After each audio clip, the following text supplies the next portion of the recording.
Hi! Nintendo did an Indie Direct this week, and considering I've covered every Nintendo presentation since last year, and it's about indie games, I'm back once again to give you the 5 best games from the show that I think are worth keeping your eye on. Do people like these videos? Do people like me giving my unsolicited opinions on the internet? Please do let me know. I was thinking of starting to cover other stuff as well. I know Microsoft did an indie show this week, although to be honest, I didn't hear about it until after it had happened. I don't know whether or not I just missed that announcement or if Microsoft weren't great at promoting it. However, when I tried to go watch the stream, I realized it was like 2.5 hours long.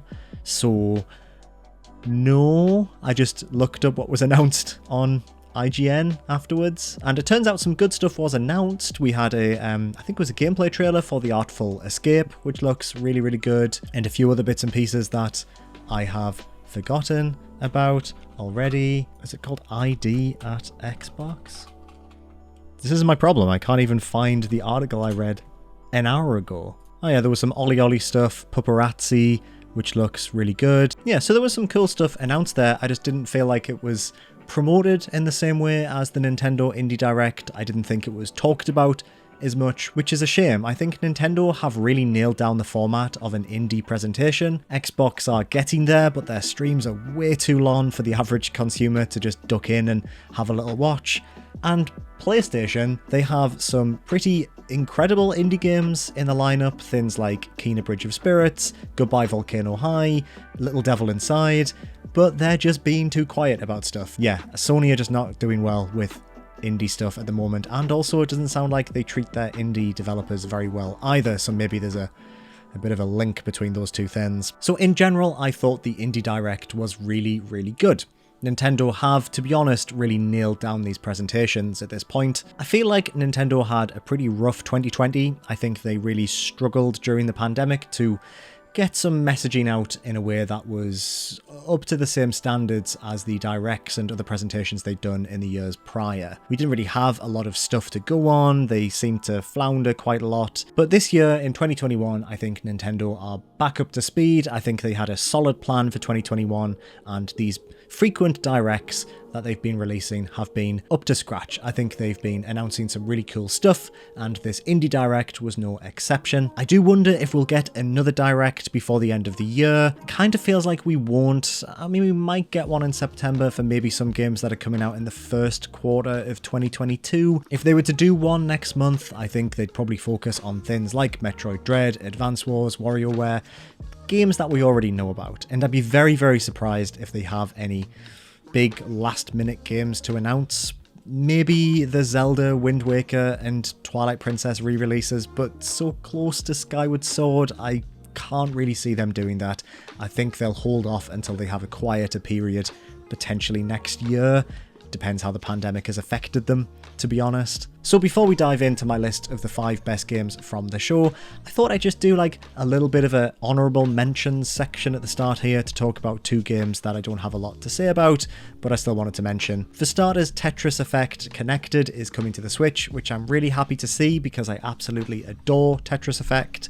I named it as one of my favourite games of 2018, was it, when that game came out? If you want like all of my opinions about that game, I really gushed about how much I love that game. Check out that video, I'll put a link on the screen right now. But I'm happy it's on the Switch. Personally, I won't be buying it on the Switch because I have it on the PlayStation and the Oculus Quest. It's great on the Oculus Quest. Arguably, it's up there as one of the best Tetris games ever made alongside Tetris DS, which is an incredible game. Also, Islanders Console Edition. I played this on PC a long time ago and absolutely loved it. It's a minimalist city building game where it's almost like more of a puzzle game, a bit like Dorfromantik that I covered earlier this year. I don't have a huge amount to say about this because I really want to do a full video on it, and actually I've been thinking of covering it recently, so maybe now's the time. So I guess, yeah, keep an eye on the channel. I'm sure I'll have things to say about Islanders very, very soon. Alright, let's dive into my list of the 5 best games. So the first one is Bombrush Cyberfunk, which is just the best name for a game. This has been floating around for a while. It was announced either last year or the year before, but its presence in this Indie Direct was to confirm that it's going to be a timed Nintendo Switch console exclusive, which I think is a really good fit for the game. It is, in all but name, the next installment in the Jet Set Radio franchise. It has the same composer as the original Jet Set Radio. It has the same gameplay. Your goal is to graffiti multiple surfaces in an area before facing off against the rival crew who control the territory. There's multiple playable characters, and all of them move around the city on either rollerblades or skateboards. And the movement system in general looks very fast, very fluid, a lot like Tony Hawk. Basically, the whole game is structured like a Tony Hawk level. You have a time limit, you've got to move around these spaces in interesting ways, avoiding police and graffitiing your logos over rival logos. Jet Set Radio is a bit of an embarrassing omission from my gaming knowledge. I've never played the game. I owned a Dreamcast when I was a teenager, but I only really played Headhunter on that system, so my Dreamcast knowledge is kind of limited, and I understand that's a real black mark against my record. But there's something about this that I find absolutely fascinating. Jet Set Radio is such a product of its time, and I don't mean in the sense that it's aged badly, because I don't think it has. I just think aesthetically it is so early 2000s in its presentation that it's just a fascinating thing to replicate in the modern era. The whole game was kind of a celebration of this specific urban culture that kind of existed in the early 2000s and was represented within this game so beautifully that to look at it through a modern lens by a completely different team from a completely different part of the world is honestly so interesting. I don't know. Over the years, we've seen the indie scene sort of move between different decades of influences. It started with the NES, then moved to the SNES. Currently, we're kind of going through a PlayStation 1 revival, but I really hope that this kind of marks this new era where people are being influenced by things like Dreamcast games and early PlayStation 2 games, because that's such an intoxicating period of gaming that there's just a wealth of things to take influence from. So yeah, Bombrush Cyberfunk, very, very excited for that. Next we have Eastwood, which has been in development for a good long while now. I played this at EGX, maybe in 2018 actually. I have footage of Yoli playing this from EGX all the way back then. In fact, I might have... I do. Can't quite believe I've still got these. I have a set of official Eastwood glow-in-the-dark stickers from EGX a few years ago, which I've kept on the sheet because thinking about it, I think they are Yoli's and not mine. Eastwood is a dual character adventure RPG that's inspired by Japanese anime from the 90s. It has pixel art graphics that are mixed with modern 3D lighting effects, which gives it this really unique style. Story-wise, you're traveling eastward through a decaying world. You swap between these two characters as they fight monsters and solve puzzles and explore this dying landscape. This trailer was very mysterious. I don't think we know too much about the story, but it seemed to imply that maybe this young character that you're accompanying as this older character is in need of rescuing, or maybe she's some kind of experiment. This just looks absolutely incredible. It felt pretty complete when I played it 3 years ago, and I know it was probably a vertical slice for a demo, but if the whole thing can live up to that one section, I think this is going to be something very special indeed. Eastwood was probably the thing I'm most excited for out of the entire conference. These are in no order, by the way. So yeah, Eastwood, definitely one to keep an eye on and pick up when it comes out next month. It's soon. That one's out really soon. Next we have Toem. I love photography in games, but I feel like it's kind of misunderstood as a game mechanic in a lot of instances where it's used. Dead Rising, Pokemon Snap, these are okay examples of photography, but I feel like they rely too much on binary states to rate your photographs by, which isn't really what creation is all about. Instead, I really like things like Umurangi Generation,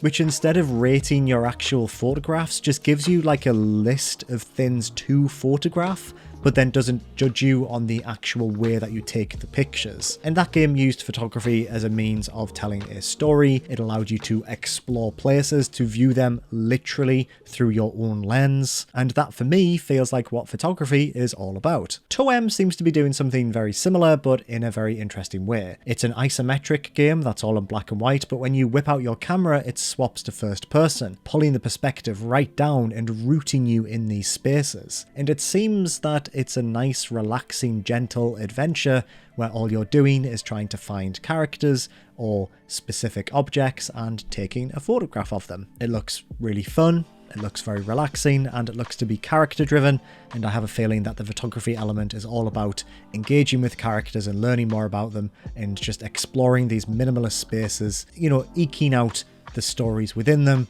And that for me sounds like a really good time. When is that out? My notes are always bad for these games. Oh no, Google thought I just spelled time wrong. That's good. Toem game. Fall 2021. Yep, excited for that. Next up we have Shovel Knight Pocket Dungeon, another game in the Shovel Knight extended universe that's developed by a different developer other than the original creator, Yacht Club Games. This is the second Shovel Knight spin-off. We knew about this a few years ago alongside one called Shovel Knight Dig, which looked a bit like SteamWorld Dig. Shovel Knight Pocket Dungeon is a match 3 puzzler crossed with a dungeon crawler. You explore these dungeons and combat is replaced by these match 3 puzzlers that resemble things a little bit like Grindstone, I guess, maybe in its ferocity. It's kind of hard to get a gauge on what it is you actually do in these puzzles, because I think it's probably something that needs to be taught to you. It's probably something that makes more sense in the hands, but visually this game looks absolutely gorgeous. I really like Shovel Knight as a character, and I really like how Yacht Club Games are giving the character away to different studios to kind of continue that legacy and keep the character relevant in the eyes of modern gamers, because the first Shovel Knight is a decade old at this point. We don't know what Yacht Club Games are doing right now. Presumably something very cool. Maybe they're having a rest because they were making Shovel Knight content for like 8 years. But Pocket Dungeon looks very fun. Very excited. The perfect kind of Switch game. A nice chunky pixel art puzzler. Yeah, I'm really interested to see what they continue to do with Shovel Knight. Whether or not they themselves will ever go back to that. Maybe I'm missing something. Part of me feels like they are working on a new Shovel Knight and they announced that. What are Yacht Club Games working on? Shovel Knight Yacht Club Games is working on a 3D project. I knew that, I think. I was thinking whether or not it'd be a 3D Shovel Knight game. Interesting. This is from PC Gamer. The 2D team, meanwhile, is working on a Shovel Knight follow-up, Shovel Knight Dig. Huh. Okay, so they're making Shovel Knight Dig? I didn't think they were making Shovel Knight Dig. I thought that was a different company. Anyway, look, there's lots of Shovel Knight coming out. It's all different to that original 2D platformer. Pocket Dungeon is extremely my shit, and I can't wait to play it. And finally, but not finally, because this list is in order, we have Metal Slug Tactics, which was announced during, I think, Jeff Keighley's thing. At the Summer Games Fest. I do quite like Metal Slug. I had one of them on the Game Boy Advance and used to absolutely rinse that game all the time, but I don't have like a specific nostalgia for the series. Saying that, I'm still very excited for this because it looks like a really fun tactics game. I really love the visual art style of Metal Slug. I really love the Metal Slugs themselves, these tanks that wobble and gyrate constantly. They're just such fun animation work in those games. And I really like the transition to like a Fire Emblem style tactics game, or more so like a Final Fantasy Tactics, I guess, where you just have a very small number of characters fighting against a very small number of enemies. Yeah, I think it looks really fun. .mu is involved, which is always a good sign. They're the creators of things like Streets of Rage 4, which I absolutely adored. So yeah, Metal Slug Tactics coming to Switch, the perfect platform for things like that. I've played a lot of Wargroove on that system. I've played a lot of Into the Breach on that system. Give me the tactics game featuring the 90s characters, please. Thank you. So yeah, really, really good show. I think Nintendo are smashing it with these directs. Every single one is a treat. Every single one includes something where I'm like, well, that's a day one purchase for me. There were 7 games that launched at the same time as this conference, which is wild when you think about it. That's so many games to just be available straight away, and big ones too, like Axiom Verge 2, a game I have nothing to say about because that's another gap in my knowledge. I never played the original, but I will get around to it along with Jet Set Radio. There's not enough time, and I only have so many years left in my life. Did you like Nintendo's Indie Direct? Please do let me know. Please let me know what you're excited about and what you thought was the star of the show in the comments below. Do you like these videos? Let me know. I'm trying to gauge what content people gravitate towards on this channel. And yeah, like, subscribe, new videos on this channel every single week, and I will see you very soon. Bye bye.